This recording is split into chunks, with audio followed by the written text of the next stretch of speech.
प्रिय विद्यार्थियों, नमस्ते। मैं KR मीना, सहाचार्य राजनीति विज्ञान, राजकीय महाविद्यालय दौसा। हमारा जो आज का टॉपिक है वोटिंग बिहेवियर। देखिए, इससे पहले जो टॉपिक था हमारा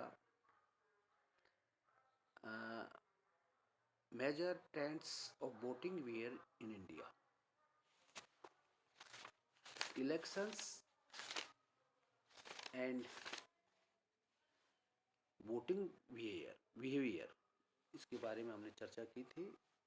इससे पहले वाले वीडियो में आज हम वोटिंग बिहेवियर, मतदान व्यवहार का अर्थ क्या होता है, मतदान व्यवहार को प्रभावित करने वाले कौन कौन से तत्व हैं, इन सब की चर्चा हम आज करेंगे। देखिए, मतदान व्यवहार का अर्थ ये है कि मतदाता अपने मताधिकार के प्रयोग में किन तत्वों से प्रभावित होता है, अर्थात अपने अधिकार में किन तत्वों से प्रभावित होता है। मतदान व्यवहार में प्रथम तो ये अध्ययन किया जाता है कि मतदाता को मतदान करने के लिए कौन से तत्व प्रेरित करते हैं और कौन से निरुत्साहित करते हैं।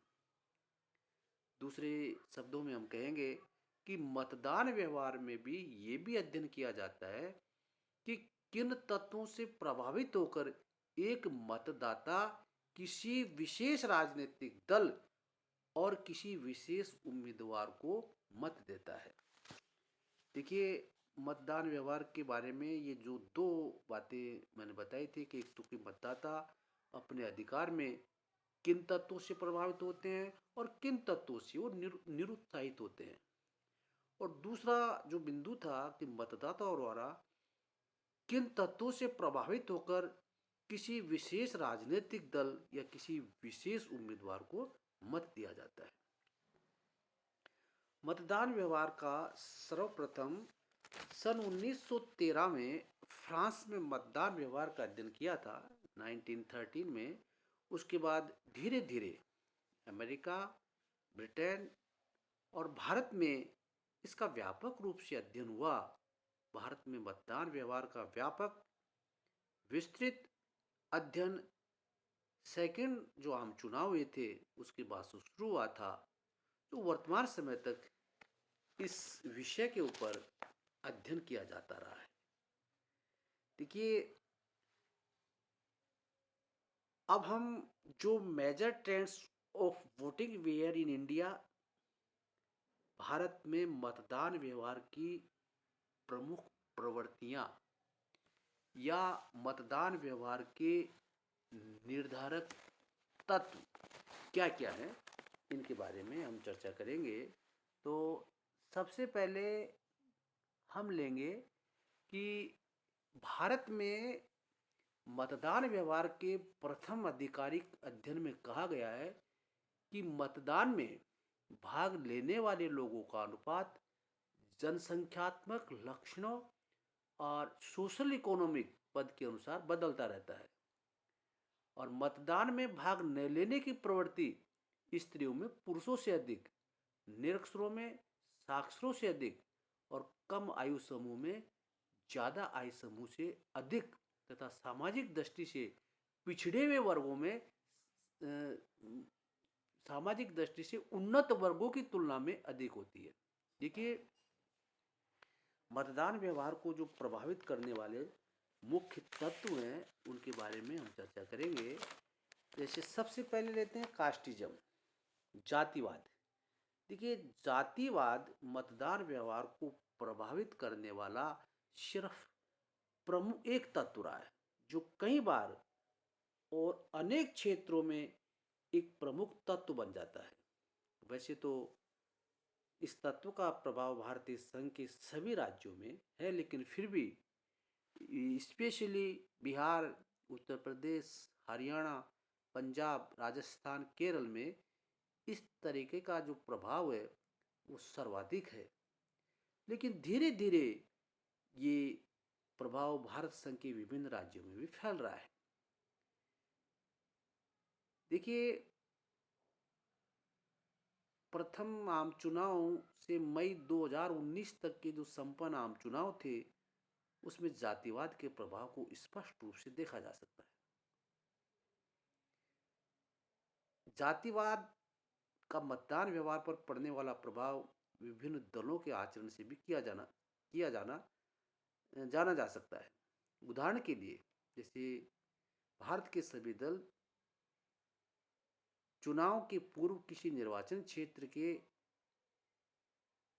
उम्मीदवार को चयन करते समय ये ध्यान रखते हैं कि संबंधित निर्वाचन क्षेत्र में विभिन्न जाति के मतदाताओं की कितनी संख्या है, और उसी हिसाब से वो अपने कैंडिडेट्स खड़े करते हैं।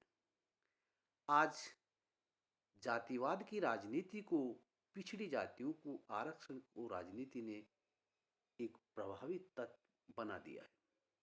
इन सबके बावजूद यदि चुनाव के समय मतदाता के पास कोई अन्य महत्वपूर्ण मुद्दा हो, तो ऐसी अवस्था में जातिवाद का तत्व गौण हो जाता है। 2014 और 2019 के लोकसभा चुनाव में मतदाताओं ने जातिवाद को बहुत बड़े पैमाने पर नकार दिया है तथा सुशासन और विकास के तत्व पर जोर दिया है।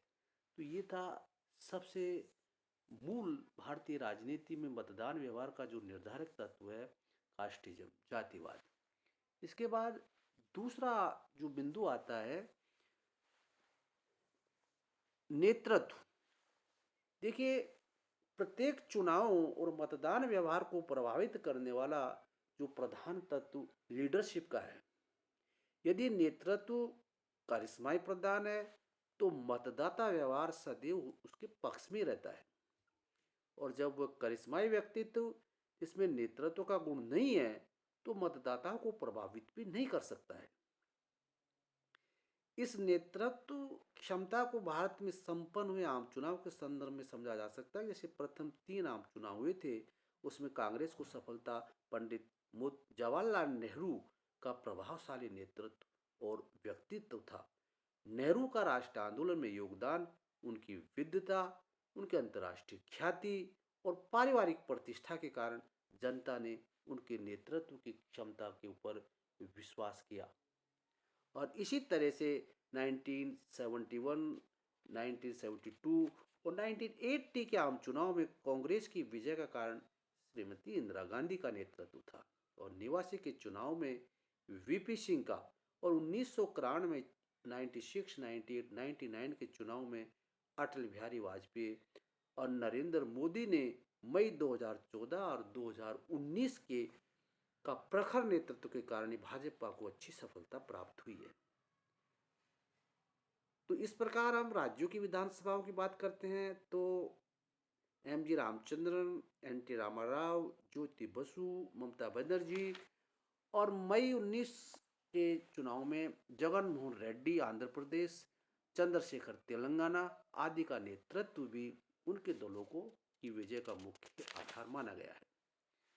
तीसरा जो पॉइंट आता है, इकोनॉमिक फैक्टर, आर्थिक तत्व। देखिए, मतदाताओं की आर्थिक स्थिति भी मतदान व्यवहार को प्रभावित करती है। यदि मतदाता की आर्थिक स्थिति अच्छी हो, तो मतदाता शासक दल के पक्ष में मतदान करते हैं, अन्यथा शासक दल के विरुद्ध।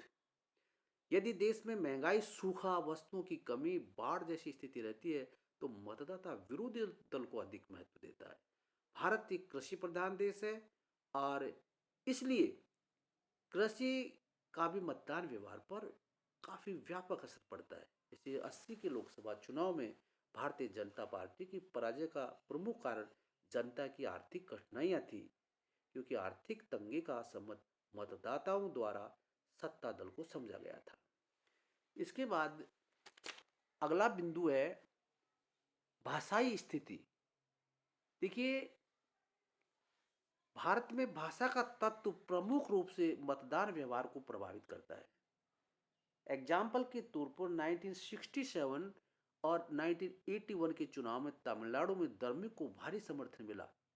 उसके मूल में हिंदी का विरोध बढ़ा और 77 के लोकसभा चुनाव में दक्षिण भारत में जनता पार्टी की असफलता का एक प्रमुख कारण ये रहा था कि दक्षिण भारत के मतदाता जनता पार्टी की भाषा नीति के संबंध में पूरी पूरी तरह आश्वस्त नहीं थे, इसलिए उनको इसका परिणाम भुगतना पड़ा। इसके बाद अगला जो तत्व है, सत्तारूढ़ दल का आचरण। देखिए, सत्तारूढ़ दल का आचरण और उनके क्रियाकलाप भी मतदान व्यवहार पर प्रभाव डालते हैं।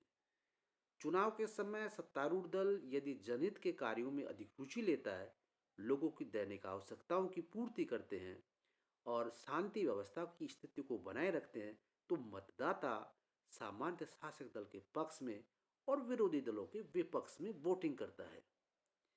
देखिए, अगला जो बिंदु है, पॉइंट है, राजनीतिक स्थिरता और केंद्र में सुदृढ़ सरकार की आशंका।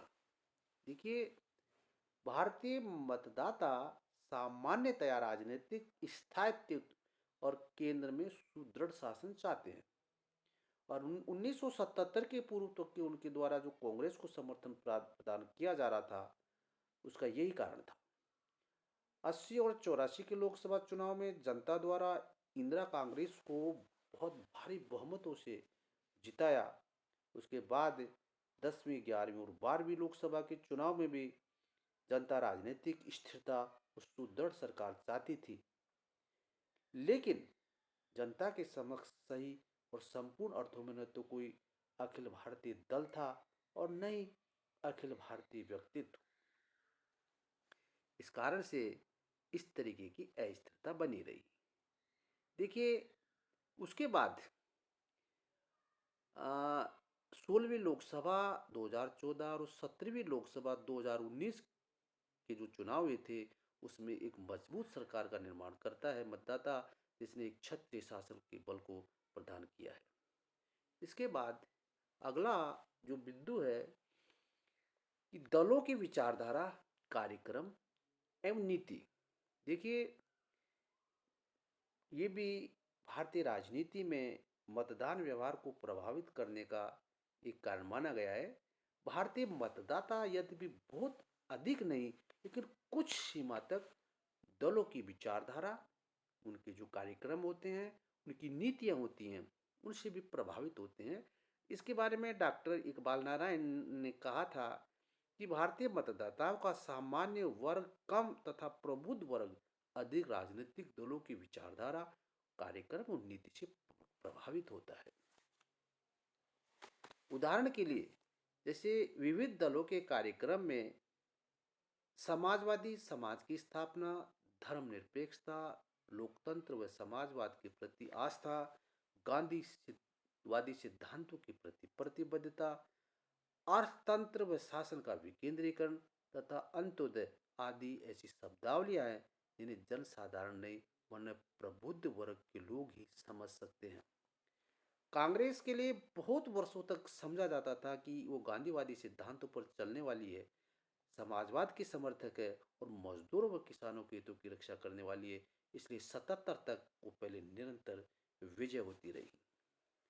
इसके बाद 16वीं लोकसभा के जो चुनाव हुए थे, उनमें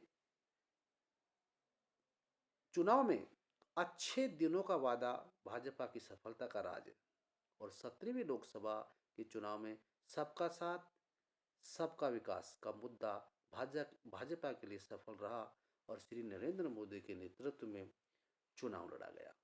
इसके बाद अगला भारतीय मतदान व्यवहार को प्रभावित करने वाला तत्व है क्षेत्रवाद की प्रवृत्ति। देखिए, भारत के कुछ राज्यों में क्षेत्रवाद की प्रवृत्ति भी प्रबल है। तमिलनाडु में गत 3 दशकों में क्षेत्रवादी प्रवृत्ति के कारण डीएमके और अन्ना डीएमके को प्रभावशाली स्थिति प्राप्त रही है। पंजाब में अकाली दल की सफलता का भी यही एक प्रमुख कारण है। वेस्ट बंगाल और केरल आदि राज्यों में कुछ क्षेत्रीय दलों की सफलता का कारण भी यही रहा है। 11वीं 12वीं, 13वीं और 14वीं लोकसभा के चुनाव में तो भारतीय संघ के अनेक राज्यों में क्षेत्रवाद की भूमिका ने प्रवृत्ति ने अधिक भूमिका निभाई है। 2019 के विधानसभा और लोकसभा चुनाव में बीजू जनता दल का वर्चस्व बरकरार रहा। इन क्षेत्रीय दलों के राष्ट्रीय राजनीति में भूमिका बढ़ती रही। अतः हम ये कह सकते हैं कि राज्यव्यापी क्षेत्रीय दलों या जातीय संगठनों के उभरने के कारण आज लोकसभा के मतदान व्यवहार पर भी राज्य सरकारों के कामकाज का असर पड़ता है। इसके बाद अगला बिंदु है युद्धों में सफलता और असफलता। देखिए, मतदान व्यवहार को प्रभावित करने वाले तत्वों में युद्ध का परिणाम, जैसे युद्ध में सफलता असफलता मतदान व्यवहार को गंभीर रूप से प्रभावित करती है। 1962 में चीन के हाथों पराजय को मतदाता भूले नहीं है और 1967 में कांग्रेस के भाग्य पर इसका विपरीत प्रभाव पड़ा। 1971 में कांग्रेस सरकार को यौतिक सफलता ने और 1972 के विधानसभा चुनाव में कांग्रेस की सफलता को सरल बना दिया। इस प्रकार 96 से अगस्त 99 तक कारगिल क्षेत्र में युद्ध जैसे आधार ने एनडीए गठबंधन को तुलनात्मक रूप में 13वीं लोकसभा चुनाव में अधिक सफलता की ओर अग्रसर किया और 14 फरवरी 2019 को पुलवामा आतंकी घटना भाजपा की सफलता के लिए और मई 2019 के लोकसभा चुनाव में प्रमुख मुद्दा रहा और वो सफल रही। इसके बाद अगला तत्व है मुस्लिम मतदाताओं का मतदान व्यवहार। देखिए, भारत में बड़ी संख्या में मुस्लिम मतदाता हैं और उनके मतदान व्यवहार की अपनी कुछ विशेषताएं हैं। देश विभाजन के बाद भारत में रहने वाले मुसलमानों ने अपने को ऐसी स्थिति में पाया और देश के अधिकांश गैर मुसलमानों को अपने प्रति घोर असंतुष्ट पाया। इसका प्रमुख कारण ये था कि पाकिस्तान आंदोलन के जो प्रबल और उत्साही समर्थक भारत में रह रहे थे वो मुसलमान ही थे। ऐसी स्थिति में मुसलमानों को भारत के धर्मनिरपेक्ष संविधान पंडित नेहरू की गैर सांप्रदायिक नीति ने पर्याप्त रूप से आश्वस्त किया। इन्हीं कारणों से कांग्रेस को प्रसन्न रहने के लिए मुसलमान मतदाताओं में कांग्रेस को ही मत देने की प्रवृत्ति आरंभ हो गई थी और ये प्रवृत्ति तकरीबन 1977 से छठे आम चुनाव से पहले तक रही। 80 और 1984 के बाद उत्तर भारत के सभी चुनाव में मुसलमानों में अधिकतर झुकाव कांग्रेस पार्टी की तरफ ही, कांग्रेस की अपेक्षा जनता दल या समाजवादी पार्टी के प्रति बना रहा। लेकिन 2014 और 2019 के लोकसभा चुनाव में मुस्लिम मतदाता का झुकाव फिर से कांग्रेस की ओर अधिक रहा है। प्रिय विद्यार्थियों, ये थी मतदान व्यवहार को प्रभावित करने वाले तत्व।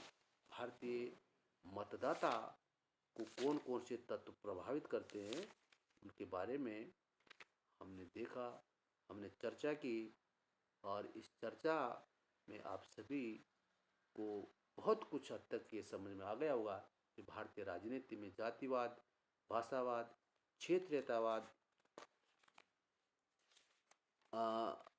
सुदृढ़ स्थिर सरकार, दलों की विचारधारा, कार्यक्रम, युद्ध के परिणाम, इन सभी कारणों से भारत के जो मतदाता हैं वो प्रभावित होते हैं और उसी आधार पर अपना वोटिंग करते हैं।